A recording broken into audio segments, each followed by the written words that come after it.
Greetings once again, fellow book lovers. It's time for another edition of Shelf Life Book Reviews Online, where I present to you a book that I've read, reviewed, and recommend. And today's book is Ringo, A FAB Life by Tom Doyle. This is published by ECW Press. It retails for $23.99 in the United States, $29.99 in Canada, and it is 390 pages long. There isn't too much that hasn't been written about the Beatles. I would say the other three have been written about more often, John, Paul, and George, and Ringo has been, well, written about a few times, but this time Tom Doyle looks at his life. It's been a most interesting life for Ringo. While the other three were, one was the good-looking one, the other one was the pensive one, the other one was the philosophical one, Ringo was noted as, well, the goofy one. That's what a lot of people said, because he was always joking, he was always laughing, smiling. There was a Beatles weekly cartoon back in the 60s, and Ringo was the guy, they characterized him as the goofy one. But he hasn't had a goofy life. He's had a really difficult life in many, many ways. In 1943, his father walked out on his mother and him, so basically they lost the apartment that they were in. As well, when Ringo was younger, he had a lot of health problems. He had a burst appendix. He was in and out of the hospital countless times, almost at times spending more time there than outside the hospital. But while he was at the hospital, he sort of found an interest in drumming. Someone got him a drum kit, and as they say, the rest is history.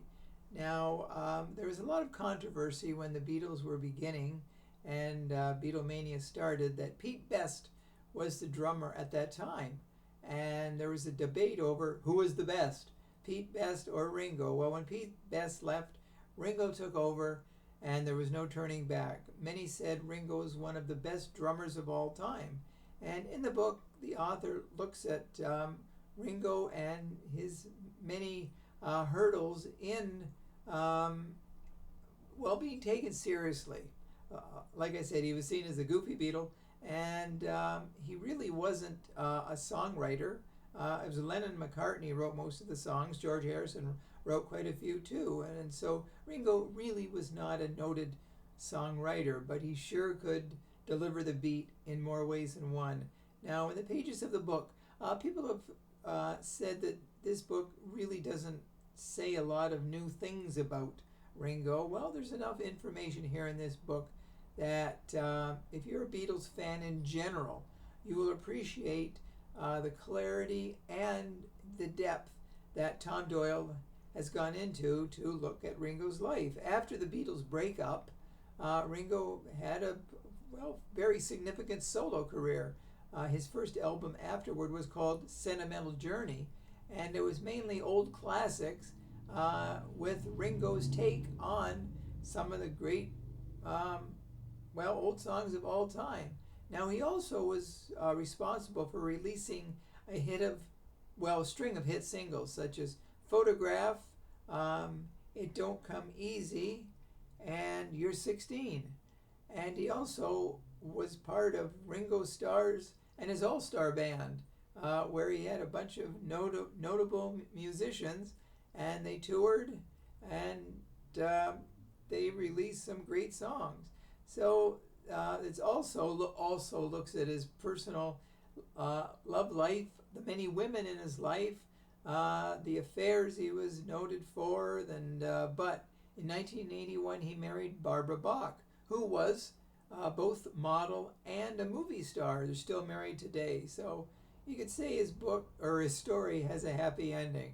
And there's only two surviving Beatles, so we have to respect the way in which Tom Doyle has given him great reverence in the book.